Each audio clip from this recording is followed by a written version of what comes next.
बहू का 9वां महीना। सुमित्रा जी की बहू रितु प्रेग्नेंट थी और अब उसकी प्रेगनेंसी का 9वां महीना चल रहा था। रितु का पति देवेश उसका काफी अच्छे से ख्याल रखता था, लेकिन प्रेगनेंसी अपने आप में ही एक अलग ही वक्त होता है जब एक औरत कई तरह के बदलावों से गुजरती है। शरीर के साथ साथ उसके अंदर बहुत सारे इमोशनल चेंजेस भी आते हैं और रितु इन सब चीजों से गुजर रही थी। इसीलिए कई बार वो बहुत परेशान हो जाती थी। उसे बार बार बहुत मुश्किलों का सामना करना पड़ रहा था। एक दिन अचानक शाम के वक्त रितु जोर जोर से रोने लगी। अरे रितु बेटा, क्या हुआ? तुम रो क्यों रही हो? कुछ नहीं मम्मी जी, बस बहुत परेशान हो रही हूँ मैं। हाँ बेटा, वो तो मुझे भी दिख रहा है, तभी तो रो रही हो तुम। लेकिन परेशानी के पीछे की वजह तो बताओ, आखिर बात क्या है? किसी ने कुछ कहा क्या तुमसे? नहीं मम्मी जी, किसी ने कुछ भी नहीं कहा, बस ऐसे ही मेरा मन कर रहा है रोने का। अरे बेटा, ये क्या बात हुई? रोने का मन कर रहा है? अरे तुम माँ बनने वाली हो, अगर इस तरह रहोगी ना तो बच्चा भी रोने वाले नेचर का पैदा होगा। तो फिर मैं क्या करूं मम्मी जी? मुझे बता अपने दिल की बात, मेरे साथ शेयर कर कि क्या परेशानी है। वो क्या है ना मम्मी जी, मैं अपने पेट की तरफ देखती हूँ ना तो अजीब सी घबराहट होती है। अरे लेकिन क्यों बेटा? तुम्हारे पेट में तो तुम्हारा आने वाला बच्चा है, इसे देखकर तुम्हें खुश होना चाहिए। मम्मी जी वो क्या है ना, मेरा पेट इतना बड़ा हो गया है, शरीर की हालत ऐसी हो गई है तो सोच सोच कर डर लगता है कि मैं कभी फिर से पहले जैसी स्लिम और ब्यूटीफुल हो पाऊंगी क्या। अरे बेटा, ये तो कुछ दिनों की बात है, सब कुछ बिल्कुल पहले जैसा हो जाएगा। कुछ दिनों के बाद तुम्हें चिंता करने की कोई जरूरत नहीं होगी। रितु, क्या हुआ? तुम बार बार करवटें क्यों बदल रही हो? रात के 2 बज रहे हैं, सो जाओ ना अब। देवेश, नींद नहीं आ रही है, मैं ठीक से सो नहीं पा रही हूँ। अरे ये क्या, तुम तो उठकर बैठ गई। इस तरह बैठे बैठे पूरी रात बिताओगी क्या? क्या करूं देवेश, पेट की वजह से जैसे ही लेटती हूँ अजीब सा लगने लगता है, ठीक से सो भी नहीं पाती। तुम एक काम करो, अपने पेट के बगल में एक तकिया लगा लो, तुम्हें ठीक से नींद आ जाएगी। वो भी करके देख लिया, अब तो लगता है जब तक बच्चा इस दुनिया में नहीं आएगा मैं ठीक से सो भी नहीं पाऊंगी। रितु, बच्चा आने के बाद कौन सा चैन की नींद सो पाओगी? कम से कम अब तो आराम कर लो। तुम सो जाओ देवेश, मैं बैठे बैठे ही अपनी नींद निकाल लूंगी। और फिर कुछ दिन के बाद सुमित्रा जी के घर पर कुछ परिचित लोग मिलने के लिए आते हैं। मम्मी जी, आप उन लोगों के साथ बैठकर बातें करिए, मैं सबके लिए चाय बना देती हूँ। अरे नहीं नहीं बेटा, मैं कर लूंगी, अभी तुम्हारी तबीयत ठीक नहीं है ना, तुम आराम करो। अरे मम्मी, घर के छोटे मोटे काम तो मैं करती हूँ ना, चाय बनाने में कैसी प्रॉब्लम? अच्छा ठीक है, अगर कोई परेशानी नहीं है तो बना दो चाय। अरे ये क्या बात है सुमित्रा जी, आप तो दादी बनने वाली हैं। हाँ जी, बस ठीक ठाक तरीके से मेरा पोता या पोती इस दुनिया में आ जाए तो चैन हो जाए। सही कहती हैं बहन जी, एक औरत के लिए ये वक्त बहुत मुश्किल होता है। वैसे बहू की तबीयत तो ठीक है ना? हाँ हाँ, तबीयत तो ठीक है, बस ऐसे ही थोड़ी बहुत परेशानी है जो इस वक्त होती है, उसी से गुजर रही है। पहली बार माँ बन रही है ना, कभी कभी परेशान हो जाती है। सुमित्रा जी रिश्तेदारों से बात करती है और उन्हें काफी देर हो जाती है। रिश्तेदारों के जाने के बाद, अरे रितु बेटा, तुम अभी तक किचन में काम कर रही हो? मैंने तुम्हें मना किया था ना, इतनी देर खड़े रहने की क्या जरूरत थी? मम्मी जी, वो मुझे लगा रात के खाने में देर हो जाएगी, इसलिए मैं साफ उधर बिजी थी तो मैं खाना बनाने लग गई थी। अरे बेटा, तुम तो बिल्कुल कुछ भी नहीं समझती, जरा अपने पैरों की हालत तो देखो। हाँ मम्मी जी, मुझे भी ना पैरों में बहुत भारीपन लग रहा है।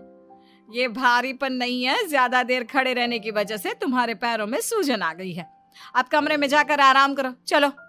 और सुनो, अपने पैरों के नीचे ना तकिया लगा लेना, सर के नीचे मत लगाना, ठीक है? अपने कमरे में जाने के बाद यार ये प्रेगनेंसी भी कितनी अजीब चीज है, कभी रोने का मन करता है, कभी हंसने का। घर में सब मुझे बहुत प्यार करते हैं, लेकिन प्रेगनेंसी की जो प्रॉब्लम्स मैं फेस कर रही हूँ वो मैं किसी को नहीं समझा सकती। ये सब कब ठीक होगा? और फिर एक रात अचानक रितु नींद में उठकर बैठ जाती है और अपने पूरे शरीर पर खुजली करने लगती है।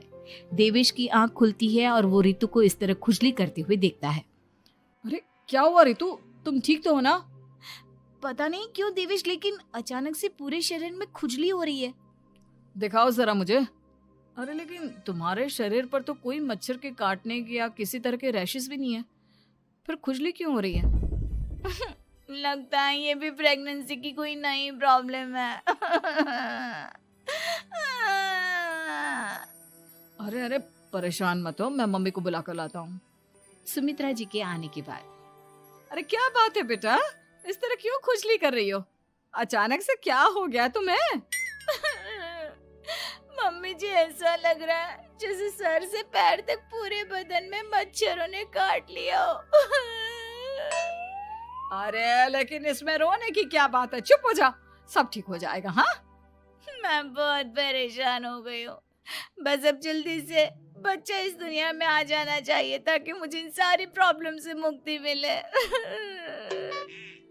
ऐसा नहीं कहते रितु, माँ बनना तो दुनिया की सबसे बड़ी खुशखबरी है और ये सारी परेशानियां तो सबके साथ होती है।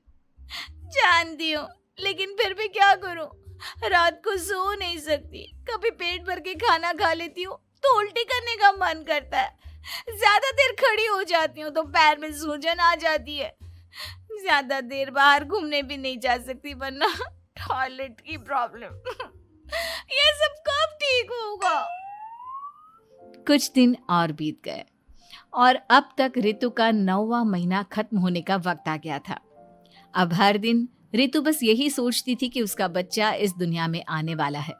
हाँ, वो बात अलग थी कि वो कई तरह की इमोशनल चेंजेस से गुजर रही थी और फिर एक दिन अचानक, देवेश मुझे ना चाउमीन खाने का मन कर रहा है। अभी रात के 12 बजे? अरे रितु, इस वक्त चाउमीन कहाँ से लेकर आऊंगा मैं? किसी होटल में फोन करो ना, कोई तो डिलीवर करता होगा ना इतनी रात को। नहीं नहीं रितु, इतनी रात को कोई डिलीवर नहीं करता, तुम कल खा लेना, मैं कल तुम्हारे लिए लेकर आऊंगा बस। नहीं, मुझे अभी खाने का मन कर रहा है, मुझे अभी खाना है। अच्छा अच्छा ठीक है, एक काम करो, मैं किचन में जाकर तुम्हारे लिए मैगी बना कर लाता हूँ, क्या पता उसे खाकर तुम्हारा मन ठीक हो जाए। हाँ ठीक है। देवेश रितु को मैगी बनाकर खिला देता है, लेकिन अगले दिन अचानक से रितु की तबीयत खराब हो जाती है। क्या हुआ है बहू को? बेटा तूने कुछ उल्टा सीधा तो नहीं खा लिया ना? मम्मी वो कल आधी रात को चाउमीन खाने की बात कर रही थी तो मैंने इसे मैगी बनाकर खिला दी। अरे लेकिन एक बार मुझसे तो पूछ लेता, इसी वजह से उसे अजीब सा लग रहा है। कोई बात नहीं, वैसे भी बच्चा आने का वक्त पास आ गया है ना, इसलिए ये सब चीजें हो रही है। मेरे पेट में बहुत दर्द हो रहा है, जब से मैगी खाई है तब से पता नहीं क्या हो गया। अरे कुछ नहीं हुआ बेटा, बस कुछ दिन की बात और है, परेशान मत हो। चल हम तुम्हें ना डॉक्टर के पास ले चलते हैं। हॉस्पिटल जाने के बाद, डॉक्टर साहब मेरी बहू की तबीयत ठीक तो है ना? हाँ, वैसे तो सब कुछ ठीक लगता है, डाइजेशन का प्रॉब्लम हो गया है, ऐसे वक्त में हो जाता है। प्रेगनेंसी की वजह से पेट के ऊपर बहुत प्रेशर आ जाता है, इसलिए डाइजेशन थोड़ा वीक हो जाता है। और उन्होंने रात के वक्त मैगी खा ली, इसलिए उनको ये प्रॉब्लम हो गया। डरने वाली कोई बात नहीं है।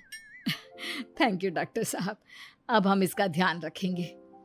लेकिन अब रितु की डिलीवरी का वक्त पास आ गया है, आपको उनका पहले से भी ज़्यादा ध्यान रखना होगा। मैंने चेकअप कर लिया है, 1 सप्ताह के अंदर रितु की डिलीवरी होने के पूरे चांस है। एक दिन अचानक किचन में काम करते करते रितु के पेट में बहुत तेज दर्द होने लगता है। देवेश, मम्मी जी जल्दी आइए।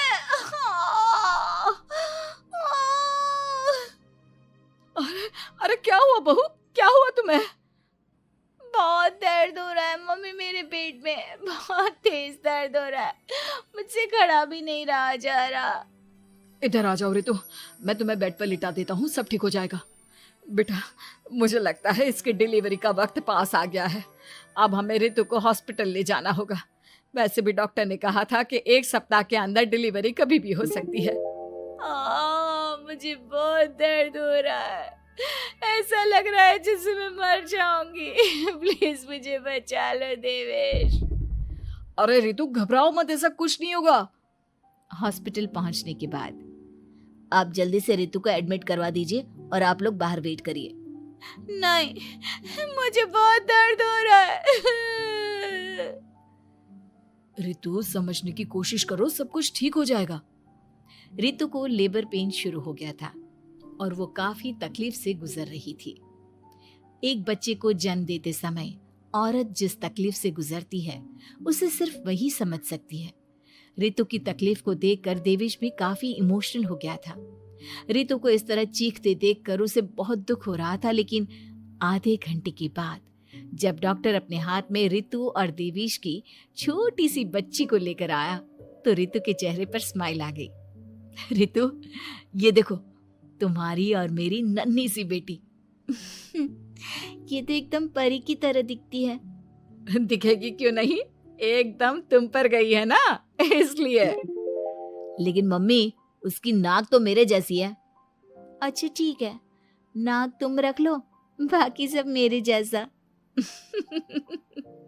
देखा रितु, तुमने कितनी तकलीफ सही, लेकिन उस तकलीफ के बदले तुम्हें भगवान ने ये छोटी सी परी दे दी। और ऐसा सब औरतों के साथ होता है। तुमने बहुत हिम्मत रखी है बेटा, और इसका नतीजा आज हमारे सामने है।